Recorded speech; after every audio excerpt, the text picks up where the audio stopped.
طارق بھائی، آج کل ایک وبا پھیلی ہوئی ہے جو کافی عرصے سے اس وقت پھیلی ہوئی ہے، کرونا وائرس. اس پہ بہت سے لوگوں کے الگ الگ ایک تو یہ ہوتے ہیں کہ سوشل میڈیا پہ بہت سے لوگ اپنے نسخے بھی ڈال دیتے ہیں، اور دوسرا یہ کہ بہت سے لوگ جو ہیں اس پہ بلیو اس طرح نہیں کرتے کہ ایس او پیز فالو نہیں کر رہے. بہت سے کہہ رہے ہیں جو ہونے والی چیز ہے وہ تو ہو ہی جائے گی. اس پر ذرا کچھ آپ بیان فرمائیے. جو ہونے والی چیز ہے وہ تو ہو ہی جائے گی، تو ہمیں تو نہیں پتا نا کہ کیا ہونے والا ہے ہمارے ساتھ. تو اس لیے ہمیں تو شریعت نے احتیاط کا حکم دیا ہے، اسباب اختیار کرنے کا حکم دیا ہے.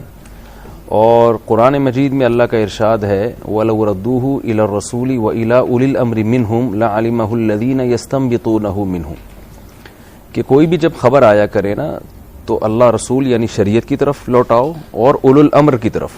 اولو الامر کہتے ہیں جو بھی اس معاملے کے ماہرین ہیں. تو کوئی بھی خبر جب ہوگی، اب کورونا بھی ایک خبر ہے، تو اس کو ہم نے لوٹانا ہے اس کے ماہرین. ظاہر ہے بیماریوں کے ماہرین ڈاکٹرز ہوتے ہیں، تو ڈاکٹروں سے ہم نے اس کے بارے میں پوچھنا ہے کیا یہ خبر ٹھیک ہے، کیا یہ واقعی اتنی بھیانک بیماری ہے جتنی بتائی جا رہی ہے، کیا اس سے بچنے کے لیے ایس او پیز پر عمل کرنا پڑے گا. تو ساری دنیا کے ڈاکٹر اگر کسی چیز پر متفق ہوں تو پھر اس کو نہ ماننا یہ شریعت کا حکم نہیں ہے. تو جو ایس او پیز ڈاکٹروں کی طرف سے بتائی جاتی ہیں ان پر عمل کرنا چاہیے. اس کے بعد اللہ پہ توکل کرنا چاہیے. توکل کا یہ مطلب نہیں ہے کہ آپ اسباب چھوڑ دیں اور اللہ پر توکل کریں، جو ہوگا دیکھا جائے گا. ایک صحابی نے رسول اللہ صلی اللہ علیہ وسلم سے پوچھا کہ یا رسول اللہ، میں اونٹ کے پاؤں میں رسی باندھوں یا اللہ پہ توکل کروں، یعنی ایسے ہی چھوڑ دوں رسی کے بغیر اور اللہ پہ توکل کروں، اللہ بچانے والا ہے.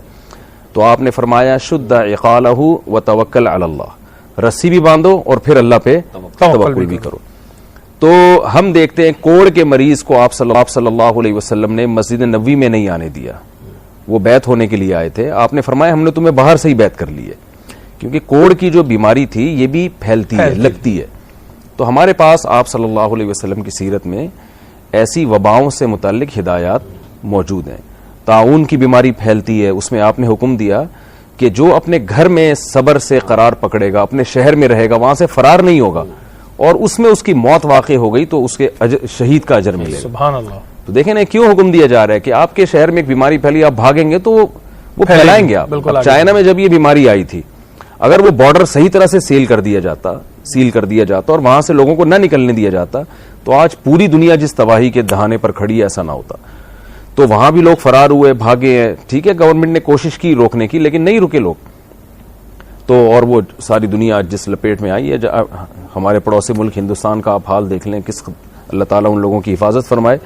تو ان احتیاطوں پر بہرحال ہمیں عمل کرنا پڑے گا. اچھا، ویکسینیشن کی جہاں بات آتی ہے تو اس میں قیاس آرائیاں بہت ہیں. ایک تو وہی والی بات کہ ڈاکٹر سے پوچھو، ہمارے یہاں خود ہی فیصلہ ہو رہا تھا، نہیں یہ چائنیز سے آئی ہے، یہ اسرائیل کی سازش ہے، یہ ہے، الگ الگ باتیں ہوتی ہیں.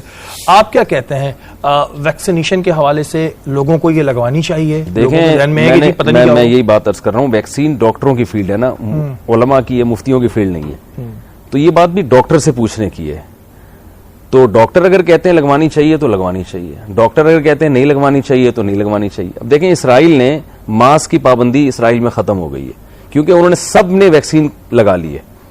اور ہمارے یہاں لوگ کہہ رہے ہیں اسرائیل کی سازش ہے ویکسین. یہ ایسی سازش ہے جو سب سے پہلے اس نے ٹیکے اپنے لگائے ہیں. بالکل. تو اس میں اب یہ بات البتہ ضرور ہے کہ ویکسین بہت مختلف قسموں کی آ رہی ہیں. تو آپ کو جس ڈاکٹر پہ اعتماد ہو کہ بھئی یہ ذمہ دار ہیں تو ان کے مشورے سے آپ ویکسین کا استعمال کریں، کیونکہ ایسی خبریں آ رہی ہیں کہ کچھ ویکسین کے سائیڈ ایفیکٹ بھی ہوئے ہیں. تو لیکن یہ کہ مجھے اس لیے پورا اعتماد نہیں ہوتا کہ یہ یوٹیوب کی اور فیس بک کی وائرل ہونے والی ویڈیوز ہیں، ان میں یقین بھی نہیں ہوتا کہ ایسا ہوا بھی. وہ ایسی آتی ہیں کہ فلاں نے ویکسین لگائی تھی وہ 3 دن میں مر گئے. تو یہ خبریں جب پھیلتی ہیں تو ڈاکٹر سے پوچھنا چاہیے کہ بھئی وہ کیا کہتے ہیں اس بارے میں. اچھا، ایک چیز یہ اتنی خطرناک وبا آئی جس میں پیسہ بھی کام نہیں آ رہا تھا، لوگوں کے اندر لوگوں نے اپنا پیسہ پھینک دیا، یہ تو ہوا. لیکن ہمارے ہاں بھی یہ چیز دیکھنے میں آئی کہ جو چیزیں 3-3 ہزار کی تھیں وہ 30-30 ہزار کی ہو گئیں، مارکیٹ سے غائب ہو گئی. 25 روپے والا ماسک کہاں پہنچ گیا، آکسی میٹر غائب ہو گئے. طارق بھائی کیا ریزن کیا ہے؟ ہمیں ابھی پتہ نہیں ہے کہ اگر یہ ہمیں اس وقت جب وبا تھی لگ جاتی ہمارے بچنے کا چانس نہیں تھا، لیکن ہم اس وقت بھی مال کیوں جمع کر رہے تھے؟ اتنی محبت کیوں ہو گئی؟ میں عرض کروں کہ ہمارے اسکولوں میں، یونیورسٹیوں میں مذہب کو جس طرح پڑھانا چاہیے جو وہ پڑھایا نہیں جاتا. چند واقعات بس اسلامیات کی کتابوں میں رکھے ہوئے ہیں. ہر چیز میں قرآن و سنت میں رہنمائی ہے. آپ صلی اللہ علیہ وسلم نے صحابہ کو منع کیا, صحیح مسلم کی حدیث ہے کہ جب کوئی تجارتی قافلہ باہر سے آ رہا ہو تو ایک تاجر جا کے سارا مال نہ خرید لے, وہ سب کچھ اس کے جب ہاتھ میں آئے گا تو وہ اپنی من مانی قیمتوں سے لوگوں کو بیچے گا. آپ نے فرمایا دعوا الناس یرزق اللہ بعضهم ببعض, لوگوں کو اپنے حال پہ چھوڑ دو بزنس میں, اللہ ایک دوسرے کے ذریعے سب کو روزی دے گا. تو آپ صلی اللہ علیہ وسلم یہ نہیں چاہتے تھے کہ تجارت میں کوئی خاص پروڈکٹ کسی ایک آدمی کے ہاتھ میں آ جائے. اس سے آپ نے منع کیا ہے کہ اس لشکر کو, اس قافلے کو اندر آنے دو مدینہ میں, وہ آزاد ہو جو جس قیمت پہ خریدنا چاہے اس سے. اس کو تلقی جلب کہا جاتا ہے. تو یہی چیز آج یہاں ہو رہی ہے کہ ایک آدمی وہ ایک اسٹاک کر لیتا ہے, پھر وہ اپنی منمانی قیمتوں پہ بیچتا ہے. اب آپ نے کوئی سارے ماس کے کنٹینر اگر چند لوگ خرید لیں گے تو پھر تو اسی طرح وہ تو سونے کے بھاؤ بیچنا چاہیں, لوگ تو مجبور ہیں خریدیں گے. ابھی ایک اور جنگ سوشل میڈیا پہ چل رہی ہے کہ انڈیا جو ہمارا پڑوسی ملک ہے, ادھر جو وبا پھیلی ہوئی ہے, اب کچھ لوگ اگر ان کے حق میں دعا کر رہے ہیں تو کچھ لوگ اس کو کریٹیسائز کر رہے ہیں کہ جی کشمیر میں یہ ہوا تھا, یہ ہوا تھا. اسلام کیا کہتا ہے کہ اگر ہمارا پڑوسی ملک اس مصیبت میں ہے تو کیا ہمیں ان کے لیے دعا کرنی چاہیے؟ جی 100% دعا کرنی چاہیے. دیکھیں کشمیر میں جو کچھ ہو رہا ہے نا, وہ انڈیا کی گورنمنٹ کر رہی ہے. وہاں کی ساری عوام اس پہ مطمئن نہیں ہے کہ جو کچھ ہو رہا ہے. ہر گورنمنٹ کا ہر کام پبلک کے کھاتے میں نہیں ڈالا جاتا, تو اس پہ بھی آواز اٹھانی چاہیے کہ آپ کشمیر کے پہ جو کچھ کر رہے ہیں وہ کیوں کر رہے ہیں آپ. لیکن اس کی سزا ان کی ہر عوام کو دینا اور ایک قدرتی آفت میں ان کو بے یار و مددگار چھوڑ دینا اور یہ کہنا کہ ہم ان کے لیے دعا نہیں کر رہے, تو کل ایسا نہ ہو کہ وہ مصیبت میں آپ مبتلا ہو جائیں. تو انسانیت کے ناطے ہم کشمیریوں کے لیے بھی دعا کرتے ہیں, اور جو لوگ بھی کشمیریوں پہ ظلم کر رہے ہیں ہم ان کے لیے بد دعا بھی کرتے ہیں. پہلے تو ہم دعا کرتے ہیں اللہ ان کو ہدایت دے, نہیں ان کے مقدر میں ہدایت تو اللہ ان کو تباہ و برباد کرے.